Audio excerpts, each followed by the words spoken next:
There was a lot of pushback in the city, and Pastor Karen Hagan, who was she was serving at that time, she was coordinating with other faith leaders, and they decided just to go ahead and start it here. I think the final decision was made one morning, and that very evening they opened up. I was completely unraveled and scared to death, and I found a little home here. And I was only here for a week, but it meant so much to me, the way I was taken in. It's cold out here, and to come in and just be able to just relax. It was the first part of my day that I got to just,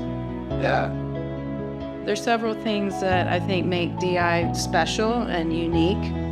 One of it being that we really focus on community here. That is the foundation of what DI does.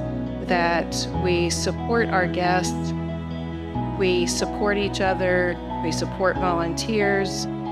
By being open, by being caring, openly sharing, they help show me that there is hope, there is a place for me. I just gotta love me again. They get more than they give.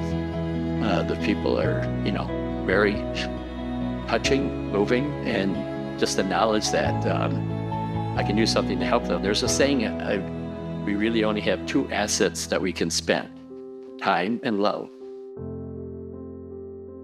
Another aspect that makes DI special is the covenant that we have.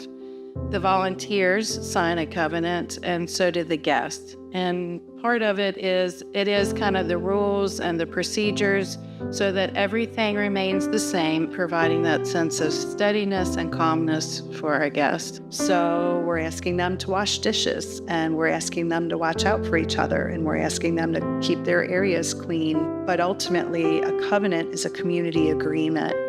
It's a promise about how we're going to engage each other. And when I got here, it kind of shaped what the rules were, what's acceptable, what's not. Other places do not do that. It gave me structure, it gave me foundation on doing a routine, which I didn't have a routine. I was a loose cannon. So coming into Divine Intervention with the 6 p.m. check-in, 8 a.m. check-out, that was a routine that I needed. We all work together to make a community here. One of the most important aspects of that community is how our evening is set up. When they come in each night, they just sign the covenant so that they're agreeing to that each night. Coming in between 6 and 6:30, breathalyzers are mandatory. They do breathalyze you, which I think is great because with that covenant and with it being more disciplined here, it keeps a lot of the drug use and alcohol use out of the picture, which was super important to me, especially if you've ever gotten off drugs, especially in those first couple of months. Not being around that was so important. From 6 p.m. to about 6:30, 6:45, we will have downtime or relaxation, getting in from the cold, being able to warm up.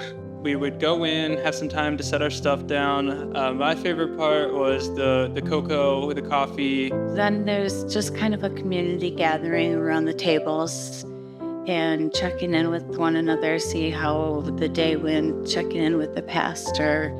We say a prayer together.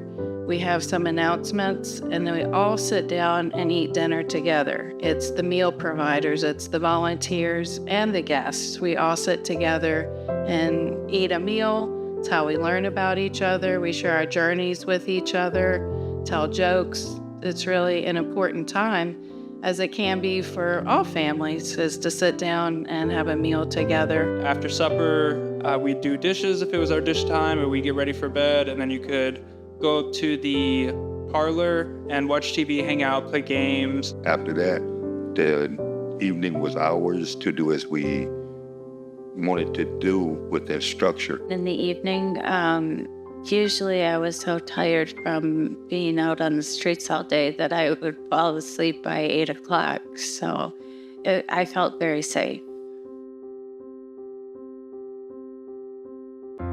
promised myself, when I can give back, I certainly am going to do this. And it started in small ways by donating little things to the program. And then it started where I could donate my time. There are numerous ways that you can participate. Again, all of our folks who participate in this ministry are volunteers.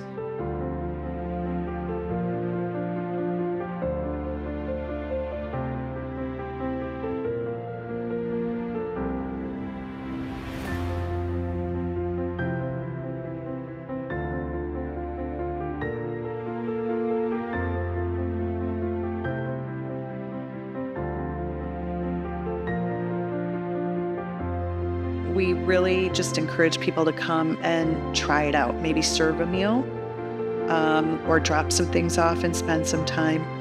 And then hope that we can find a way for them to serve that fits their schedule and their abilities. I could be home on Monday nights, which is when I usually volunteer here, or I could be here, taking care of people, keeping people off the streets. Divine intervention is a refuge for people who need it. Sometimes all you need is someone to just believe in you. It changed me. It only changed me, but it passed. To me, your neighbor is the person you live next door to. It's the person on the other side of town. It's the person across the ocean. Everyone is your neighbor, and so we are to love everyone. It can feel really scary to feel that call and wonder, what am I going to do? How am I going to do it? I mean, how many times in the Bible were people called and they said, no, you don't really mean it. Not me. I can't do it. I don't have what it takes. I think there's a leap of faith component to it. Any little bit you do is going to make a difference.